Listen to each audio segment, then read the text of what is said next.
From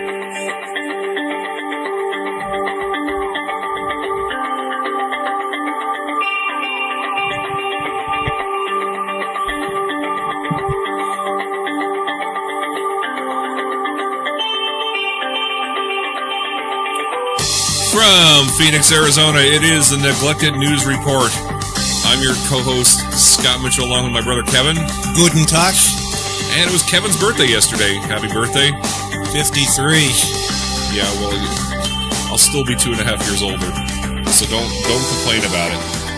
Anyway, it's really nice here today. We had a little rain this week, but another tropical storm. It's dissipating. It's dissipating. Or as they say in some parts of this area, dissipating. But I think we'll be finally have the cooler weather is here to stay. I think possibly. Did you see where your little niece did a split screen of me and David Hasselhoff? Yeah. Kevin's oldest daughter, Brianna, put a side by side a picture of Hasselhoff and a picture of Kevin. Holding up, I still don't know why that picture was taken. It's a bottle of salad dressing. It's my favorite salad dressing. Anyway, and everyone's saying nice, and I said, well, at least you weren't drunk, naked in a bathtub, muttering incoherently. If you guys know anything about Hasselhoff, you'll know what I mean. Go into YouTube. Yes, you'll find it there. Yes, you'll find it there. Anyway, but it was quite funny. Anyway, we're gonna hit a lot of small things, I think, today. Kevin ran off a list of things. Yeah, today, I want to start with a little humor. I think it's humorous. Anyway, the pot-bellied dictator of North Korea, Kim Jong-un. I don't know if anybody's aware of this. He's disappeared. Nobody's known where he's been for the last several weeks, and it's been reported. Now, this is true. It's been reported that he has a penchant for American sharp cheddar cheese, and apparently he overindulges in it, and he's got an intestinal blockage, and they're trying to figure out what to do for him. Oh God! I mean, come on, who could dream something like that up? It's got to be true, right? Well, I mean, look at the size of the guy. That's probably why he's so fat. He's been eating so much of it that it's blocked everything else from coming out. Well, the people of North Korea aren't fat. Well, yeah, I wonder why. That's because he's eating all the food. Because they subsist on rats, I think. Mm-hmm. Dogs or whatever they eat there. A lot of three-legged cats up there, I think. Pathetic. Anyway, yeah, we're gonna throw a lot of little things like that out at you today. Gwyneth Paltrow. Oh my God! Just the name elicits spasms of hilarity. Well, it seems that she was holding a fundraiser for Obama. Imagine that, a Hollywood type holding a fundraiser for Obama. Probably $10,000 a plate, no doubt. Well, anyway, it was held at Gwyneth Paltrow's house. I think it's in Malibu. I'm guessing somewhere. Well, one of them probably is. Whatever.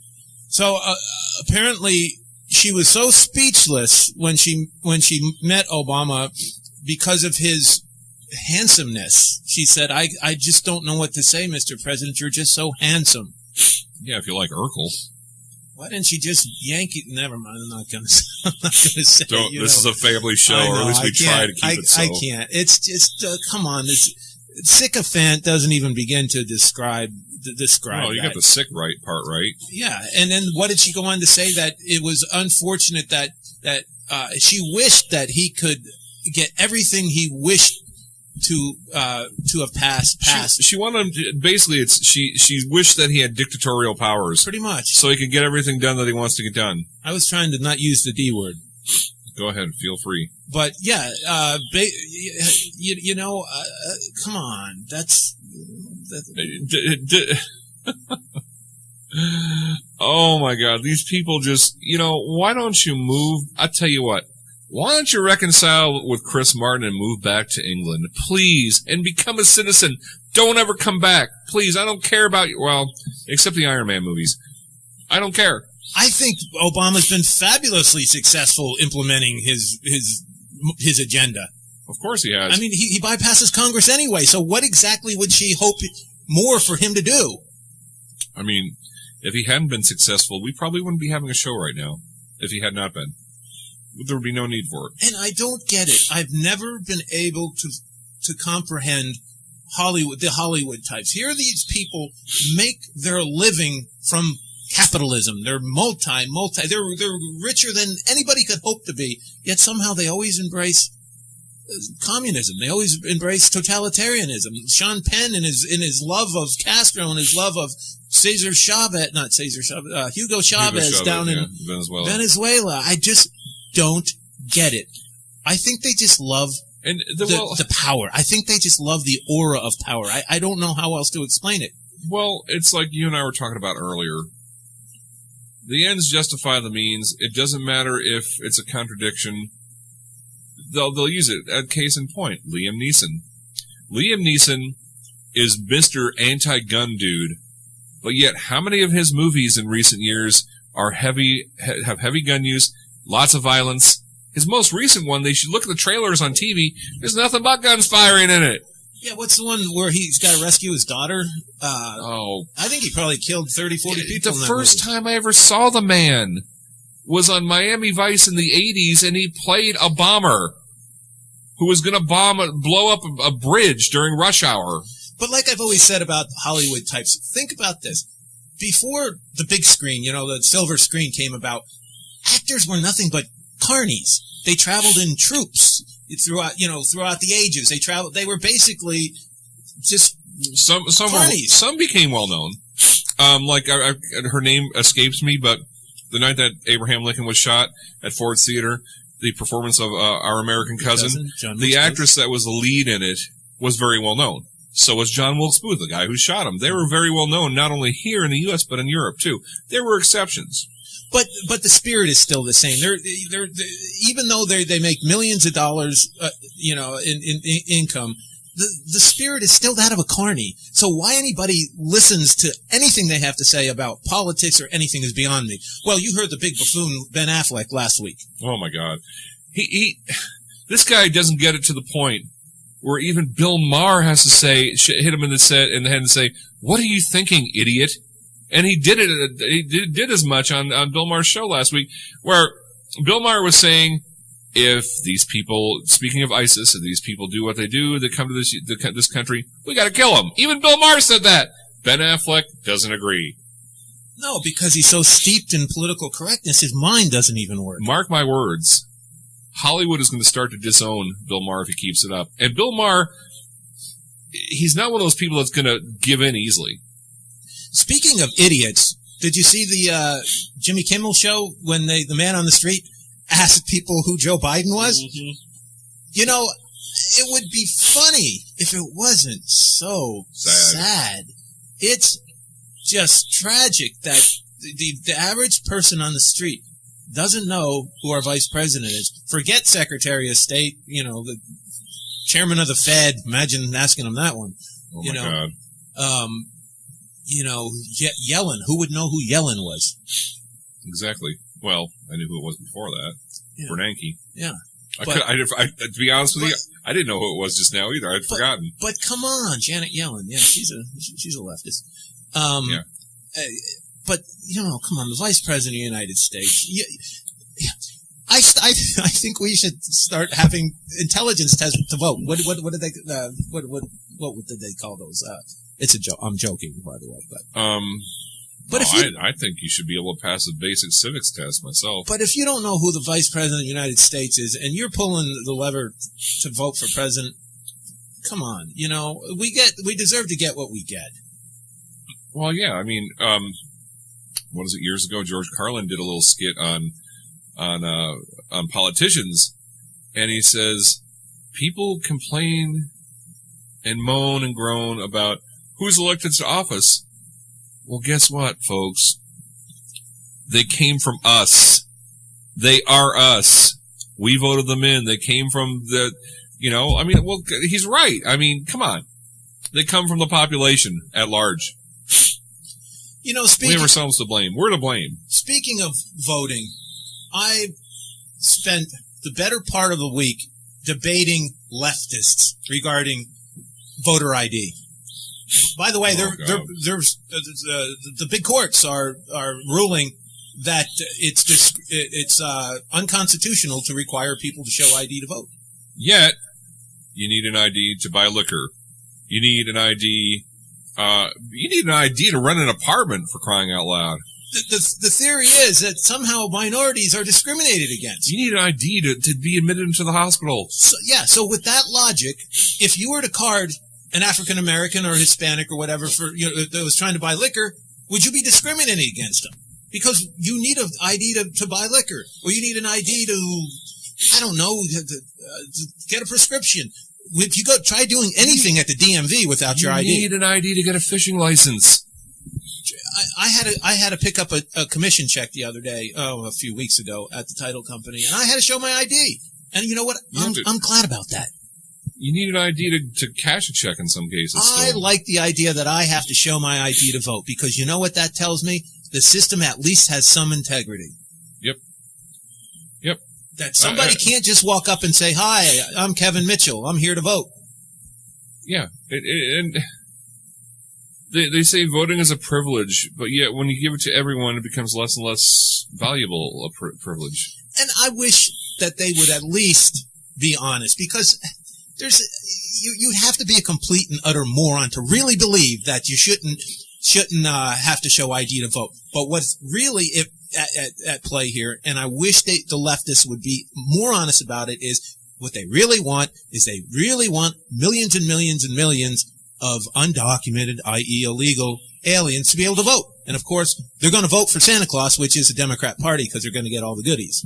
Well, and also they say that it's discrimination because there are a lot of people who are poor or who can't get to the DMV to get the ID. Well, you can do it. In a lot of cases, you can do it by mail. I voted or online. The first time I was eligible to vote was in 1980, and of course, I voted for the Gipper, Ronald Reagan, 1980. Yeah. And did nobody question? That's the first election I voted in too, because I missed the '76 election by a few months. So I walked up to the table where the lady was, and I had my ID because I knew I needed my ID, and back then nobody second guessed the fact that you would need your ID to vote. Mm-hmm. Because we live in very, very deceitful times. Here's the interesting thing. That's all this is deceit. Think about this. People don't realize, okay, like in the case of voting, you said you didn't even think twice about the fact you needed an ID to vote. No one else started thinking about it until people started putting up a fuss about requiring people. Okay, it's kind of like, think about it this way. Born on dating on beer. You see what I'm saying? It's a big marketing scheme. Exactly, but people now believe it. Whoever cared how old beer was? It tasted good. It was fine. I mean, I've drunk beer that's a few years old. It's been perfectly fine. But no one knew about Born on Dating until the advertisers told you that you need to look for the Born on Date. Budweiser. That was their invention. Now everyone's got it because they want to be competitive. And it's the same thing with voter ID. No one even gave it a second thought as to whether you needed ID. No one thought about it twice about it until someone said, "Oh, we can't have that." And it all comes back to illegals being able to vote. Again, here's another issue that I can't believe there's even an argument about illegals. Nancy Pelosi the other day corrected somebody when they said illegal immigrants. She said undocumented. Yeah, I saw that. If that's what you mean by that, undocumented. Yes. How do you even debate the subject of people entering the country illegally? Is there even an argument there? But somehow Democrats, leftists, make it an argument. Mm-hmm. And it's totally nonsensical, which leads me to another point. Oh, you can just, one thing leads to the next. The Mexican government, it's reported, is actually paying to keep illegals here. This is one I hadn't heard about. Yes. I didn't read the whole thing. I just briefly perused it today on the Drudge Report. And people actually are getting money from the Mexican consulate to stay here. You know, all this is the eradication of borders. It's feeding money from the United States. Its redistribution is feeding money from the United States to Mexico because the Mexican government's too corrupt to provide jobs for their own people. It's eradication of borders unless your name is Andrew Tamarisi. Yeah. What's that, almost 200 days now? Yeah, it's been since March. You know? And for those of you who don't know who he is, Andrew Tamarisi is a former Marine who has post-traumatic stress disorder, a.k.a. shell shock. And he was moving out to San Diego with all of his belongings. And down at the border, down by San Diego, between the U.S. and Mexico, if you make a wrong turn, you're over the border and you can't come back unless you go through customs or, the border crossing again. Well, he made the mistake of making the wrong turn, and he had in his possession 3 legally registered guns that he had, but they registered in the United States. But the Mexican government didn't see it that way.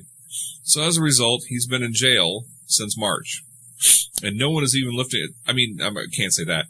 No one that has the power to do anything, aka Barack Obama, is lifting a finger to do anything to help. I haven't heard Barack Obama mutter his name. Either have I. I haven't heard Eric Holder. I haven't heard anybody. Now, I'm going to say something real controversial here, and it's not meant to be racial, but some people are going to take it that way. Tough. If Tamarisi were a black soldier, Obama and Eric Holder would have had him out on day one. And it's not because they really, because I really don't believe that Barack Obama cares. Because they play the race card is what I'm trying to say. I know, they play the race card to their advantage. It's not because they feel any kinship with them. I'm sorry, but I don't think Barack Obama really cares about the black people. I really don't. It's all about getting the votes. It's all about appearances with him and power. Yeah. That's all it is. I don't think he cares about the black people. I don't think he even considers himself a black person in the way that most black men and women consider themselves black people in America today. Well, you tell me how any of his programs or any of his how he's governed in the last 6 years has he had it right the first time. Has ever helped African Americans. As a matter of fact, they've got the higher unemployment rate than any group around, other than teenagers. What was it? Black people 18 to 25 is like between 20 and 30% unemployment. Yeah, it's something crazy. Yeah, the only ones that have a higher unemployment rate are probably teenagers. Did you also hear, speaking of the ludicrous, did you also hear that they interviewed college students at Harvard, and the basic thrust was that the majority of the students there thought America was actually a bigger threat to the world than ISIS? Yeah, yeah. And those same people, same kids, if you asked them who the biggest polluter in the world would say the U.S., when it's actually China. We're like maybe third, if even. What's that? Biggest polluter? They're the same kids. If you ask them who the biggest polluter on the planet was, they'd say the U.S. China's number 1. India's number 2. You know, the United States has cleaned up its act over the last several decades as far as pollution goes. When we were kids, you remember the commercial with the Indian with the tear going down his face? Because if you drove through across the United States along the highways, there was garbage all over the place. Oh, yeah. People threw stuff out their window all the time. You don't see that, although, as a matter of fact, I saw someone throw something out the car window the other day, and I'm like, really? Yeah, that doesn't happen. I haven't seen it that often. No, but you used to all the time. In the 1960s or 70s, the Ohio River caught on fire. When you thought of the towns of Cleveland and Pittsburgh and so forth, you thought of the Rust Belt, Buffalo. Smokestacks, dirty air, pollution. Yep. You know, we've done a lot to clean up the environment, and I'm all for that. See, there's a difference between being a real, I don't know, a conservationist, I guess I don't know what the term would be. I hate the term environmentalist because it's taken conservationist. It's taken such a negative tone. But I'm all for clean air, clean water. Not overfishing. Letting if the whales are endangered, sure, let them repopulate and so forth. I'm for that. I'm not for the fake redistribution communist crap that is disguised as environmental. I think one good thing has come out of it all, though. I think corporations have realized that it's in their economic best interest to be environmentally safe or clean or whatever. Really, I think so. I think they have. Do you know one of the benefits of growing old is you see things come full circle? Do you remember when we were in high school, they started switching. They gave you the option of either paper or plastic. They'd ask when you're at the grocery store. Because the theory was we were using too much, cutting down too many trees for paper bags. So they come up with plastic. Now plastic, they say, takes hundreds of thousands of years to decompose in the soil. So now we can't use paper or plastic. So you got to bring your own burlap bags to the store. Now there's some stores I've been hearing are thinking about going back to paper. Whatever. Actually, I've heard studies that say that paper takes longer to decompose and biodegrade than plastic does. All I ask them to do is make up their mind. Plastic can be recycled. You know, it's a petroleum product. Why not? I don't know. Anyway, what do you got for us, Scott? Heck, I haven't even given it much thought, to be honest with you. Okay. Did you hear that China surpassed the United States as the world's biggest economy? Yeah, I heard about that. Imagine that. That was just a time. We've only been sending jobs there for how many decades? It was bound to happen. And borrowing their money and paying interest on the loans. And not only that, we can't pump our own oil. We can't use coal. We can't we can't even use an Edison light bulb, for heaven's sakes. Well, we can, but government says we can't. We're able to. I mean, come on. We've tied our hands behind our back and allowed China to punch us relentlessly for the last 30, 40 years. Not only that, but and it's done purposefully. For a few years now, they've been drilling off the Florida coast. They've been doing that slant drilling or whatever it is, where they're in international waters, but the technology is such that they can actually put a drill on an angle and hit the oil reserves just off the coast of Florida that we should be getting, that are actually ours. And by the way, how do you think they get to Florida? Panama Canal, because they control it. Yep. We gave that up a few years ago. Thank you, Jimmy Carter. Yeah,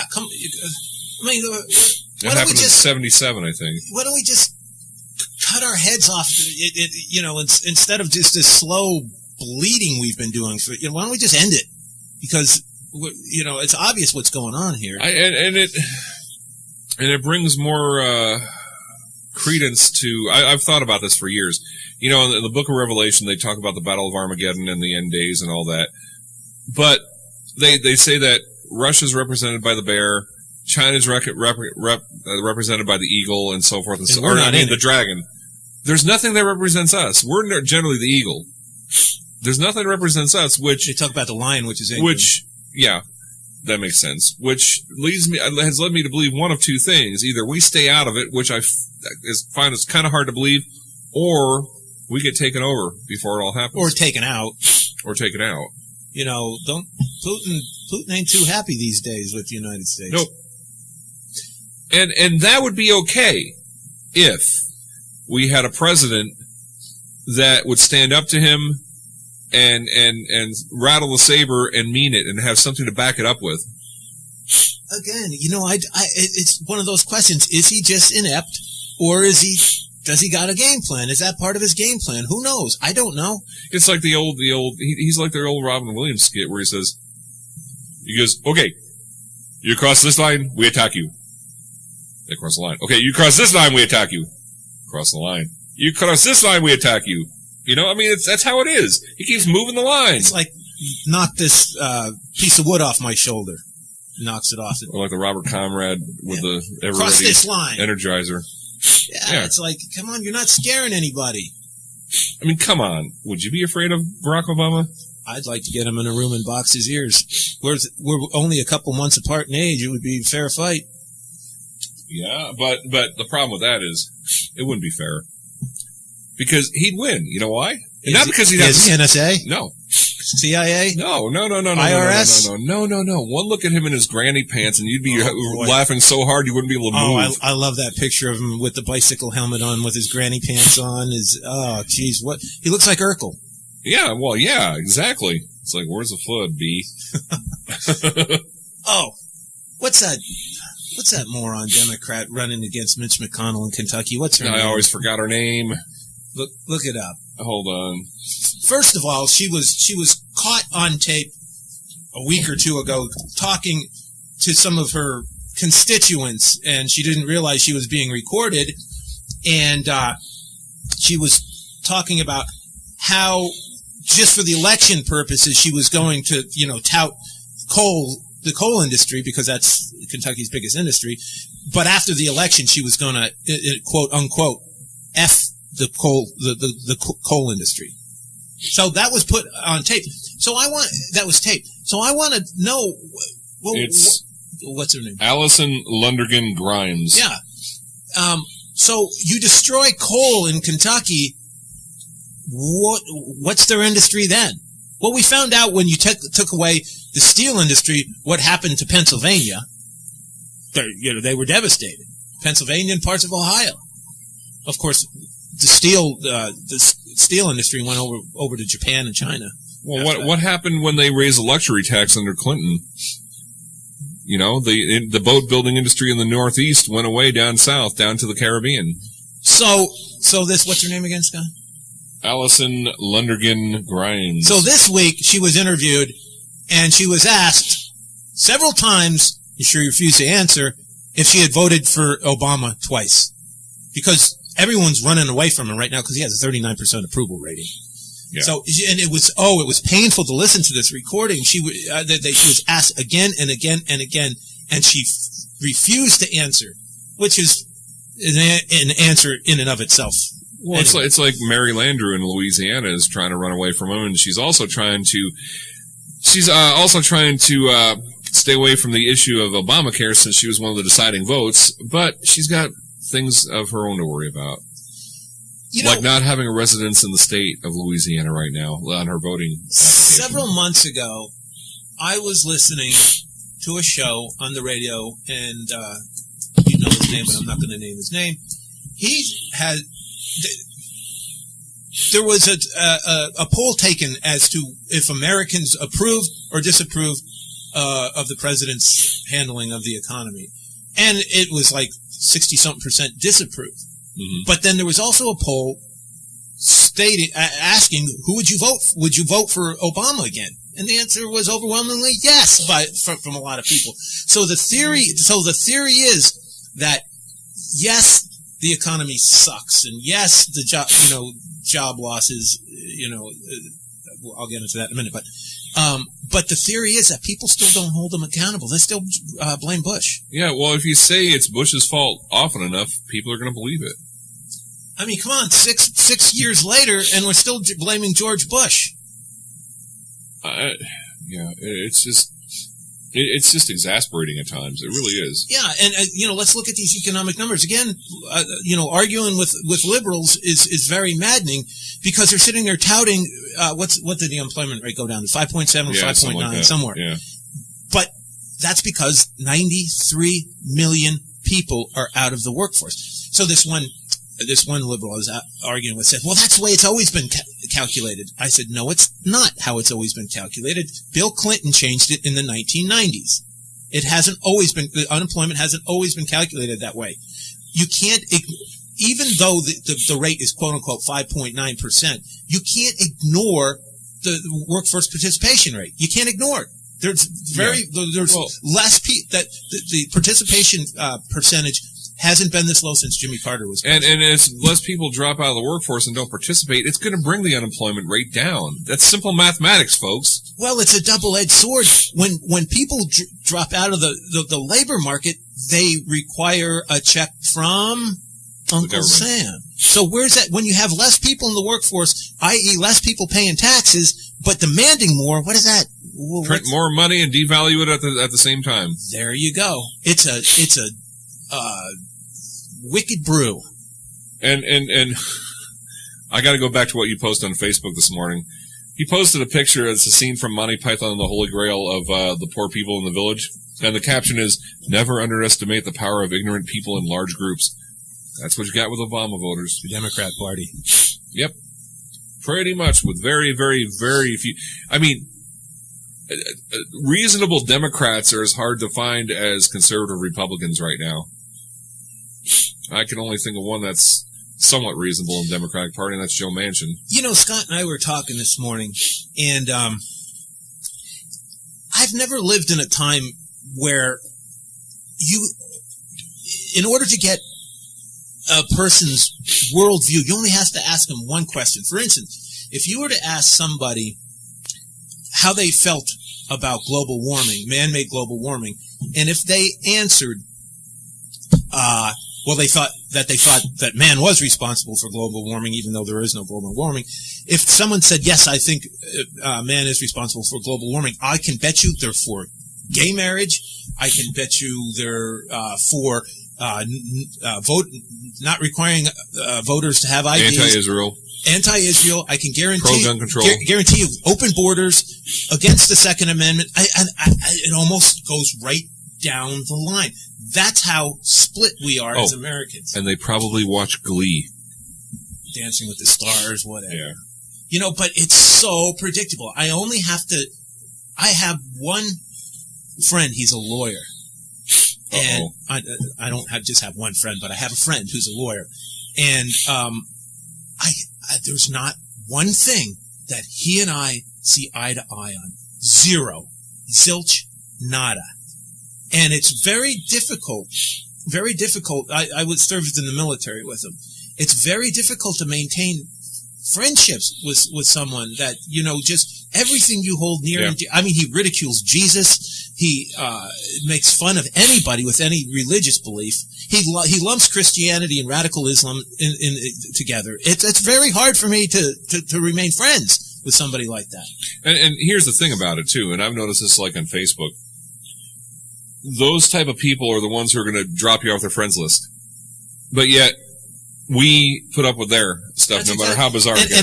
And I told him, you know, many times that I'd never do that to you, Mike. I would never do that to you because it would make me a small person as far as I'm concerned.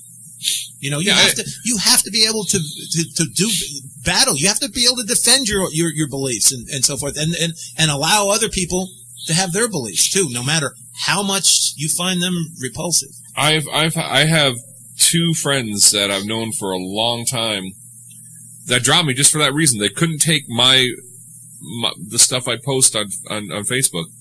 Well, I'm like, don't read it. And I have another friend that liked the page for my radio station, but then when she saw I started posting stuff about this podcast being broadcast on there, she dropped it. She goes, I can't do this. Why? Because I don't want to get in an argument with any of the people who are on your friends list like I have in the past. I said, we're not going to have that on this page. That was on my personal page that happened. And I said, so what? Just ignore it. You know, you ignore me. You know, we live in very, very interesting and scary, dangerous times. And I can't tell you how often I post what I consider very important things, whether it's ISIS, whether it's about Ebola, whether it's about our borders being invaded or whatever. And I get zero, except for a couple, obviously Scott. Oh, and you're not going to. I have a couple buddies that comment and so forth. But I'll tell you what, I could put a picture of some stupid, I don't know, picture of my food. Yeah. And get 30, 40, 50 likes and comments. I swear to God. And that's an American phenomenon, by the way. I spent time in Europe, and Europeans are a lot more up on things. They'll sit there and talk about real-world events, and it's Americans who are asleep. We're deathly asleep. And it's dangerous, because the world is happening right in front of your eyes. And that's how I account for two terms of Barack Obama. Yeah. That's the only possible explanation. Lack of critical thinking. You can't critically think it's like a muscle that you need to exercise. You can't critically think if you don't do it on a daily basis. Yeah. If you're not challenged, you're not thinking about things and sitting there stupidly sitting in front of the TV and watching Dancing with the Stars and the Kardashians and so forth. I'm sorry. That's mind control. That's not critical thinking. Not that there's anything wrong with that, but if it's the only thing you do, yeah, there is. I don't even do that. I can't. I've stopped it. I used to watch American Idol. I used to watch The Voice. I just got tired of it. Did you hear ISIS is threatening Twitter? Yes, I did hear that. Because, you know, I'm not handing anything to ISIS, believe me, but they are more sophisticated than any other terrorist organization we've seen, and they were very good at using. They've also got more money than any of them. What do you call social media? Yeah, that's it. Very, very sophisticated, and apparently they were using Twitter too much, and now Twitter basically cut them off, and now they're threatening the president of Twitter, whoever. What's his name? You know? Zuckerman. No, Zuckerberg is Zuckerberg. Facebook. Oh, Twitter. I don't remember. So so we got that. You know, I going back to the people who being asleep and everything. I just it bugs me because they don't want to even try. You know, I'll bring up something I've heard. Well, I didn't hear about that. Where'd you hear that? Fox News, Rush.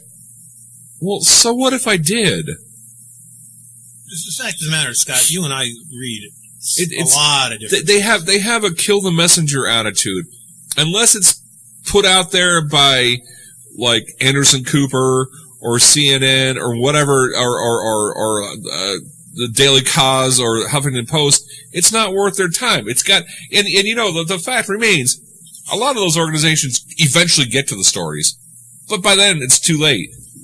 I think Americans, by and large, are under a form of mind control, because how can you sit back and not pay attention and not be interested and not want to talk about the things that are going on in this world, that are shaping this world, that are going to have a huge effect on your life at some point? How can you not want to talk about it? That's the point. You have to convince people that we're not talking politics, that these are actual things that are going to have an effect on their lives. Too many people shut it off by just saying, oh, I don't talk politics. It's not politics. Yeah, it involves political figures, people that were politically elected by us, but it's not politics. These are real things that affect your life. I think deep down in people's spirits, and when I mean spirits, the essence of who we are. I think people are afraid. I think they know. I think deep down, people know there's something wrong. There's something going on in this world. Actually, the spirit is the part that communes with God. Yes. Oh. Well, I didn't define it like you, but it's the essence, of who we are. And I think deep down, call it spirit or soul, whatever, people know it, and they're afraid. And that's why they don't want to talk about it. In fact, I talked to a gal the other day, young for me, she's 30. And she said, I find a lot of things that you write about very interesting, but they just frighten me. It just scares me. So I don't dwell on it. I don't think too much about it. I would lose sleep. And that, I think, sums up what a lot of people are feeling. And I don't mean to be sexist here, but I think a lot of women are afraid of it, because almost everybody who complains about my points of view and posting things on, Facebook and so forth, the majority of them are women. Yeah.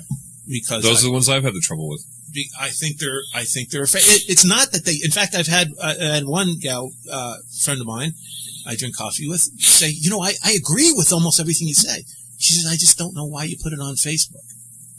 Well, why not?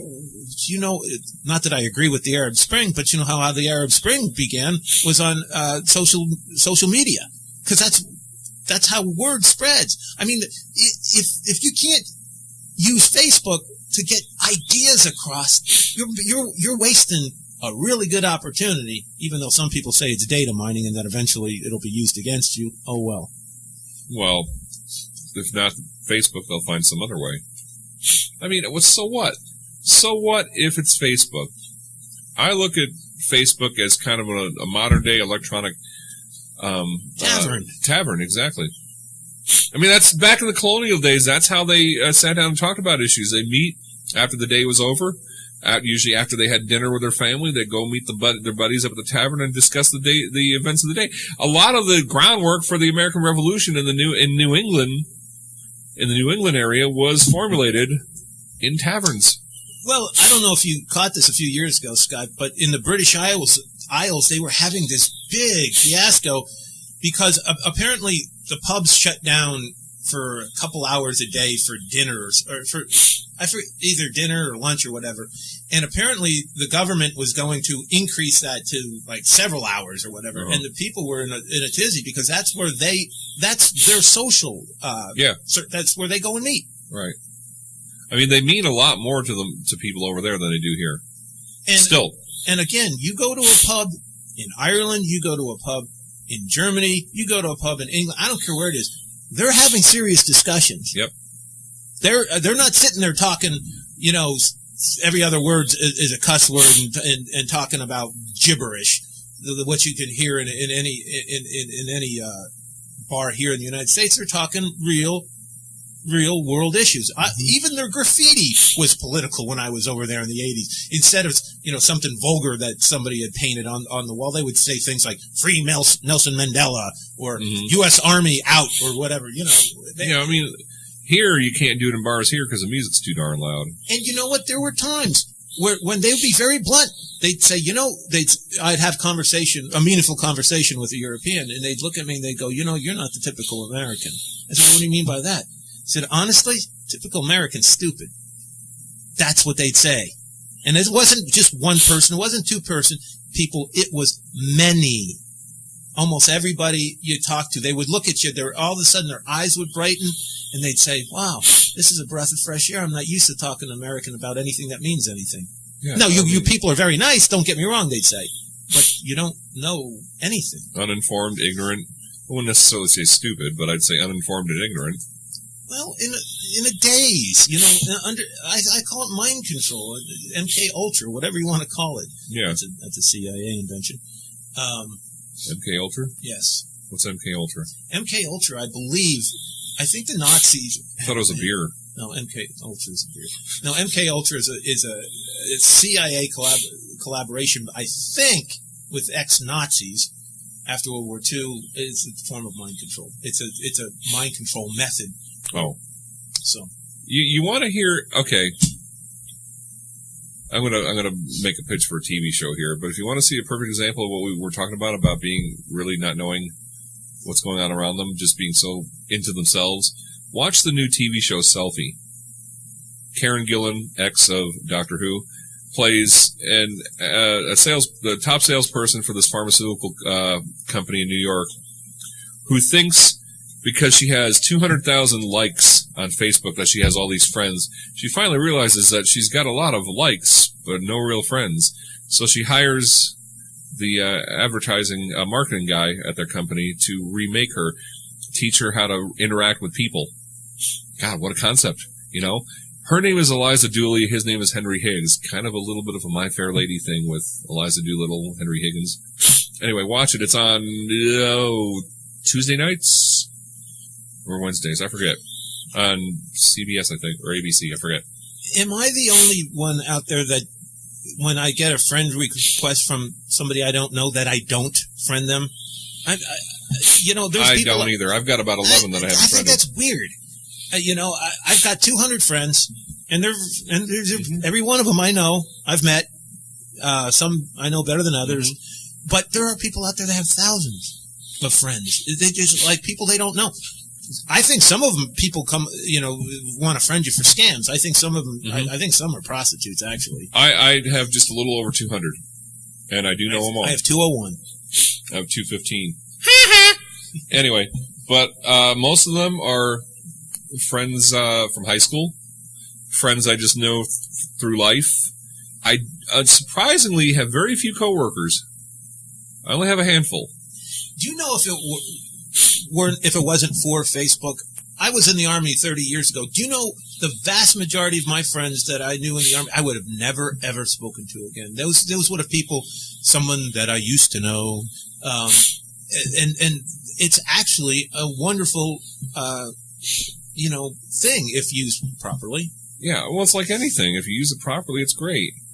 I mean, you've heard that the theory that it's a CIA invention, right? Yeah. Conspiracy theory. It might be. Also heard that Zuckerberg is Rockefeller's grandson. He is. Too late now. Cat's out of the bag on that, I guess. I mean, really. I mean, you know, if Facebook wasn't around, or if Facebook had nothing to do with the CIA or anything, the government would still find a way to get into it. You know, there's a lot of people out there that don't get on it and basically say, you know, you're just leaving yourself out there, you know, for data mining. The government could use it against you. I get all that. Trust me, I get it. But then again, who really, if the government were to get that tyrannical, Facebook's going to be the least of your worry. They're going to, exactly. I mean, you're going to be living in a world that you don't want any part of anyway. So, you know, if they get the heads up that, yeah, Kevin's a little bit far right in his politics, you know, beforehand, so be it. Whatever. Right. I mean, they're going to know who's where before it's all over. You know, in the old communist days, and I know a lot about communists, they use people against people. Nazi Germany, same thing. Yeah, I mean, you got bonus points for ratting people out. Do you know what the first time I experienced that with the government? I was a mortgage broker 20 years ago. Owned a mortgage company, and we did FHA loans, Federal Housing Administration.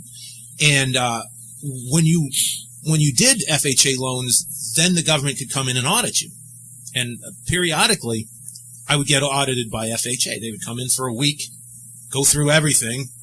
You know, look up your, you know what, with a flashlight. And I'll never forget, after one particular audit, this woman, after it was all done, you know, she interviewed me and told me, you know, how the audit turned out, blah, blah, blah, blah. And then before she left, she says, "So, do you know anybody in this industry that's doing something they shouldn't be doing?" I'm like, maybe, I don't know. Well, here's a form. She handed it to me, and it was names and phone numbers of if I wanted to turn people in. And I was like, and this was 20 years ago. This is way before things started. What are they doing now? The government's telling people if they notice that a neighbor or a friend or whatever is behaving peculiarly, like in a terroristic tending toward terrorism. Aren't they paying you money for names and stuff? I'm not sure about that, but they're saying, you know, let us know. Pretty soon it's going to get to the point where any type of person they're looking for is going to be okay to turn in. Because you're gonna fall in lockstep with what the government wants, because they're gonna be your daddy and your mommy. Again, this is nothing new. There's nothing new under the sun. This is just history repeating itself. This has happened. You know, if it sounds conspiratorial, it's because things like this have happened before in countries such as Germany in the 1930s and the 1940s, the Soviet Union after the Bolshevik Revolution. You can go on and on. France and on and in the late 18th century. It happens when tyranny takes over. And right now, we're getting close. And it's going to take one good crisis, as Rahm Emanuel said, one big crisis, whether it be a terrorist attack, whether it be an Ebola breakout, whatever it's going to be, for the government to take that one last step. Because you know what Rahm Emanuel's favorite saying is, don't let a good crisis go to waste. Yeah. When you can use fear, you know, and that's what 9/11 ushered in, was fear. When you can use fear, if fear is a good motivator, it'll motivate people to allow the government to take rights away from them, which we've seen. And it doesn't even have to be fear for your life. It's just got to be fear for your way of life. And we're served up a daily dose of fear. Heck, we do enough of it here because that's all we see all day long. We see the Ebola scare. We see ISIS. There's nothing but fear. Fear is served up daily. And who's the savior? Government, always. Yeah. Although government creates a lot of it. It's in the Hegelian dialectic. Yep. And this is why Kevin and I are trying to go as much as possible to be independent as from government and from just everyone as possible. I mean, I'm trying to produce my own food. Well, I don't know if you've heard Andrew Wilkow lately. He's basically been talking outwardly about prepping now. Yeah, I did hear him say that earlier this week. And he's definitely not on the conspiratorial side. He stays away from that as much as he can. Although maybe in his private life he might be, but he's getting, when we were kids growing up, we had the specter of the Soviet Union launching, all out nuclear war with us. We were taught, we had, what duck and cover. Yeah, duck and cover. People, you talk to my mom. She used to keep Clorox bottles full of water. Mm-hmm. To keep them. The water doesn't go bad with a little bit of Clorox in them, in case something were to happen. People kept food. People canned. People, for whatever reason, whether it be war, whether it be some sort of a plague, whether it be a natural disaster, whatever. One day, right now, what's a real possibility? Russians hacking our bank accounts. That's a real big possibility, and taking our banking system down. What would happen if one day you went to the ATM and nothing worked? You went to the gas station, put your debit card in there, nothing worked. It's going to be, if all this happens, it's going to be of value? Things like gold, things like guns, food, and if you have a skill that people need, because there's going to be a barter system. I'm lucky I can fix things. I'm good with tools. I'm good with fixing things. Mark my word, people. One day you'll be using the dollar as toilet paper. Mm-hmm. Trust me. Look up the Weimar Republic, Weimar Republic. When the BRIC nations, that's Brazil, Russia, India, China, when those countries get off the dollar altogether and create a currency based on gold. What's that one? What's it called? The Chinese. It's got a strange name, and I can't think of the name. It's not the yuan. It's another one that they're coming up with. When that happens, and when oil is bought and sold using something other than the dollar, that's when the dollar is. That's when your world will change. Literally overnight. What's going to happen to those dollars? They're going to become repatriated. Everybody's going to quit using them, and they're going to come back to the United States, and they're going to be worthless. Yep. And the only thing going to be worth something is something real. Something like gold, something like silver, something like real estate, something you can do. The men who work with their hands are going to be worth something in an economy like that. Yep. The Wall Street boys are going to be worthless. In fact, they'll probably be hated. A lot of you guys think you got life rough right now. It's going to get worse. And that's not if. That is when. You can't continuously print money. That is the only reason right now that our economy, with as many people that are out of work and getting a government check, that is the only reason we are not totally broke, which we really are, but that people aren't rioting in the streets because we can still print money. Yep, and they don't get it that when you have more of something, it becomes worth less and less and less till it's worthless. Leftist buddy of mine. Go ahead. Well, let me give you a good example. Why is Babe Ruth rookie card and that old Honus Wagner card the two most valuable baseball cards around? Because there's not many of them around. That's why. That's the exact reason why. Exactly. There's a commercial that runs here in Phoenix where it's a gold commercial. Basically, it states that 100 years ago you could take an ounce of gold, like a gold coin, and go buy a suit of clothes with it, and it was worth $20 back then. And $20 could buy you a suit of clothes, or you could buy it with a gold coin. Today, that the gold coin can still buy you a suit of clothes, but $20 won't even get the suit altered.